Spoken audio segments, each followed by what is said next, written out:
Assalamu alaikum. Bismillahirrahmanirrahim. Today our topic is chemical reaction. Today our topic is chemical reaction. To understand the chemical reaction को हमें समझाने से पहले हमें दो चीज़ों का पता होना लाजमी है. Number one is physical change. Number one is physical change, and the second one is chemical change. Physical change और chemical change ये दोनों आपके पास पहले इस चीज़ का अंदाज़ा होना आपके लिए ज़रूरी है. And what is physical change? Physical change क्या होता है? हम यूँ कहते हैं कि it is temporary change. It is temporary change. ठीक है, या हम इसको यूँ भी कह सकते हैं change in physical characters. Change in physical properties. ठीक है, किसी सब्सटेंस के अंदर उसके अंदर आर्जी तौर पर तब्दीली आ जाते हैं या फिजिकल प्रॉपर्टीज में चेंजेस आते हैं, उसको हम कहते हैं फिजिकल चेंज. अब एक एग्जांपल दे दे चलूं कि फॉर एग्जांपल आपके पास है वाटर. वाटर क्या है आप जानते हैं. Water exist in steam. ठीक है, और वाटर आपको पता है कि ये लिक्विड फॉर्म में भी पाए जाते हैं. ठीक है, और वाटर आइस फॉर्म में. ये आपके पास क्या है जी, सॉलिड फॉर्म है, ये लिक्विड फॉर्म है और ये गैस फॉर्म है. अगर हम देखे जाएं तो क्या है, वाटर की जो chemical composition is H2O. This H2O is exist in different state. So this is just physical change. And the one basic properties of physical change is that all of these are interconvertible. आप steam को liquid में convert कर सकते हैं, आप liquid को ice में convert कर सकते हैं. ठीक है, इसी तरह उसको रिवर्स में आप चेंज लेके आ सकते हैं. तो सच है properties is called as changes is called physical change. लेकिन व्हाट इज केमिकल चेंज?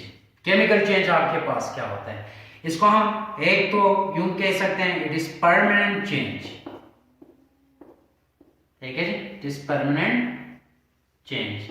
जब किसी भी सब्सटेंस के अंदर एक दफा चेंजेस आते हैं तो उसको हम दोबारा रिवर्स नहीं कर सकते हैं. उसको कहते हैं हम परमानेंट चेंज भी कह सकते हैं. और यूं कह सकते हैं कि इसकी एक्चुअल डेफिनेशन क्या हो सकते हैं, change in composition. Change in composition of a matter और चेंज इन केमिकल प्रॉपर्टीज. ठीक है जी, इसको हम क्या कहते हैं, केमिकल चेंज, कीमियाई तब्दीली. ठीक है, और ये परमानेंट चेंज होता है. दूसरा इसमें और इसमें एक बेसिक फर्क ये है कि इस केमिकल चेंजेस को हम दोबारा कन्वर्ट नहीं कर सकते हैं, इसको हम रिवर्स नहीं कर सकते हैं. इस चीज को कहते हैं बेटा केमिकल चेंज. बात समझ में आ गई? अच्छा जी, अगर हम एग्जाम्पल देते चलो. ठीक है, इसी को हम यहां पे एग्जाम्पल देते हैं. अगर आप एसिडिफाइड वाटर,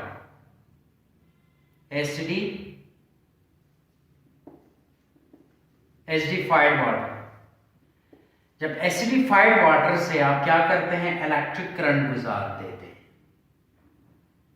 ठीक है जी, जब इलेक्ट्रिक करंट गुजारते हैं आप, हाई इलेक्ट्रिक करंट गुजारते हैं, तो ये किस में कन्वर्ट हो जाते हैं, वाटर में कन्वर्ट हो जाते हैं और ऑक्सीजन में कन्वर्ट हो जाते हैं. ठीक है जी. सो the composition of a substance is changed which is converted into oxygen gas. Which is convert into hydrogen gas. तो अब इसकी कंपोजिशन में चेंजेस आए, इसको हम कहते हैं केमिकल चेंजेस। और दूसरा burning of paper, burning of paper, ठीक है जी, बर्निंग ऑफ फ्यूल, ये तमाम वो चेंजेस है जिसको हम क्या कहते हैं, केमिकल चेंजेस में आ जाते हैं। रही बात अब व्हाट इज केमिकल रिएक्शन। अब केमिकल रिएक्शन क्या होता है? केमिकल रिएक्शन, ठीक है, इसको हम यूं कह सकते हैं, the rearrangement of an atoms to form new substance, to form new substance called chemical reaction। ठीक है, जब भी किसी एटम के अंदर, ठीक है जी, चेंजेस आ जाता है, उस चेंजेस में आने की वजह से कोई एक नई चीज बन जाता है, उसको हम क्या कहते हैं, केमिकल रिएक्शन कहते हैं। फॉर एग्जांपल CH4 है, मीथेन है, प्लस आपके पास आते हैं ऑक्सीजन। जब ऑक्सीजन की मौजूदगी में ये जलते हैं, बर्न हो जाते हैं, तो ये कार्बन डाइऑक्साइड में कन्वर्ट हो जाते हैं, H2O में कन्वर्ट हो जाते हैं और हीट में कन्वर्ट हो जाते हैं। So this is chemical reaction, the rearrangement of an atom to form a new substances. Such properties is called chemical reaction. अच्छा, केमिकल रिएक्शन में दो चीज होता है। नंबर 1, एक चीज होता है प्रोडक्ट, ठीक है जी, दूसरा चीज होता है रिएक्टेंट। दूसरा चीज क्या होता है जी, रिएक्टेंट। रिएक्टेंट प्रोडक्ट क्या होता है, ठीक है जी, new substance is formed as a result of chemical reaction called product। reaction क्या होता है, the substance that take part in chemical reaction।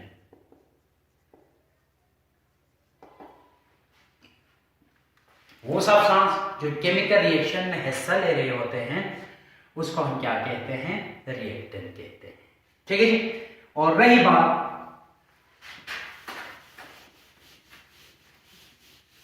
अगर इसका हम एक एग्जांपल दे दें कि रिएक्टेंट और प्रोडक्ट, फॉर एग्जांपल आपके पास है H2 प्लस O2, जब ये रिएक्शन करेंगे आपके पास क्या बनेगा, H2O। This is hydrogen gas and this is oxygen gas. As a result H2O is form. तो ये आपके पास क्या है, रिएक्टेंट है, और ये आपके पास क्या है, प्रोडक्ट है। ठीक है जी। अब लास्ट में आते हैं कि एप्लीकेशन ऑफ केमिकल रिएक्शन क्या आते जी, application of chemical reaction. Chemical reaction की क्या यूजेस है। नंबर 1, ठीक है जी, burning of fuel, produce energy. ठीक है जी। एज अ रिजल्ट,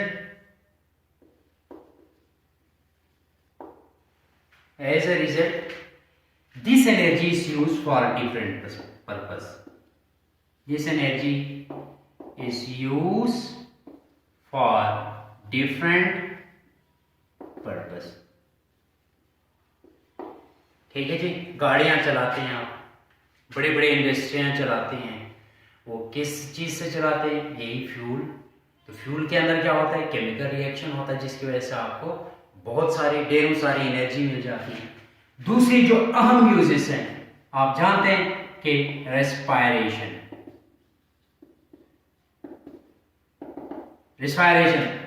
हम एनर्जी प्रोड्यूस करते हैं, हमारी बॉडी जिसकी वजह से काम करने के लायक बन जाते हैं। We are able to do some works due to the respiration. कौन सी रिएक्शन होते हैं? यू हैव ग्लूकोज, जब आप ऑक्सीजन लेते हैं, ठीक है, क्या बनाते हैं? कार्बन डाइऑक्साइड बना देते हैं और वाटर बना देते हैं, और आपको क्या मिलते हैं? एनर्जी मिलते हैं। And this energy use by our body for different purposes. And the third one is photosynthesis. Photosynthesis आपको पता है, in the presence of a sunlight. Sunlight की मौजूदगी में क्या होता है? फॉर एग्जांपल आपके पास कार्बन डाइऑक्साइड है प्लस वाटर है in the presence of sunlight. Sunlight की मौजूदगी में क्या होता है? जब ये आपस में मिलते हैं तो ग्लूकोज बनता है C6H12O6, ठीक है जी, प्लस ऑक्सीजन।